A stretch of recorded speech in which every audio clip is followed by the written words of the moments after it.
Good morning. We'd like to talk to you about our initial experience with a new form of technology for the ablation of low-stage prostate cancer using the nano knife. As you know, over 200,000 cases of prostate cancer are being diagnosed each year, but the majority of these are low-volume and low-stage disease, which are amenable to ablation therapies. However, minimal intervention strategies must not compromise oncologic efficacy.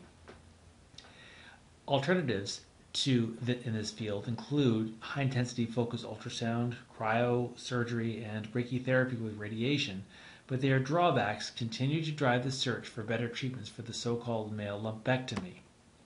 Our hypothesis is that a new form of technology called electroporation, which is ultrasound-guided, may induce prostate cancer cell death with high efficacy, that the zonal treatments are under better control than other modalities, that there is minimal morbidity, and the oncologic and quality of life outcomes are acceptable. Our methodology includes a nanoknife, which is a new piece of technology which delivers a non-thermal microsecond pulse of electrical energy. This creates an electromagnetic field within tissues, causing the electroporation of the cell membranes, which induces cellular apoptosis. The field size of the effect is controlled via an ellipsoid parametric rather than by the thermal spread seen in cryoablation or high-intensity focused ultrasound. The size and duration of the field is therefore adjustable, but dependent on the placement of percutaneous needles. As you can see in this cartoon, there is a pore created in the cell membrane by electroporation through which water will move, inducing cell swelling and death. The procedure includes placement of a peritoneal grid with ultrasound guidance, the placement of needles into the prostate, and then a programmed 5-minute sequence. Outpatient therapy, there is a voiding trial, and patients follow up in 2 weeks. The recruitment and implementation of our protocol was over a 1.5-year period. It was IRB approved, an open label study that was prospective in nature and recruited 15 men who had prior biopsies elsewhere of prostate cancer.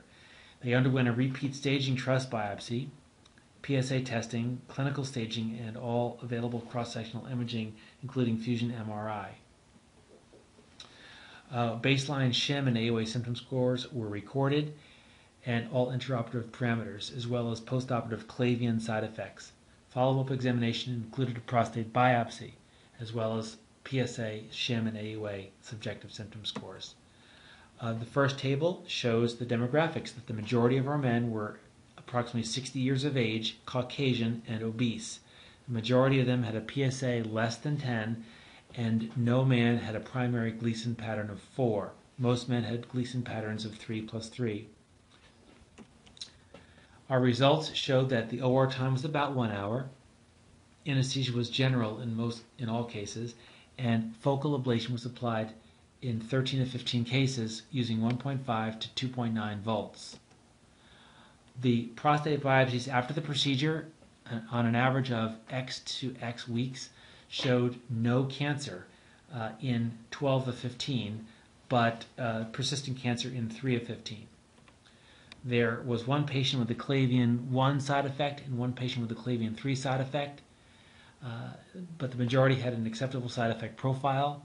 The average PSA 6 weeks after the procedure was X. The mean shim and AOA symptom score change was Y at 6 weeks and 3 months. The conclusion of the study was that electroporation using the nanoknife is a safe and energy-adjustable outpatient percutaneous procedure in the management of focal prostate cancer, but longer-term follow-up is necessary to assess oncological efficacy at 6 months post-procedure.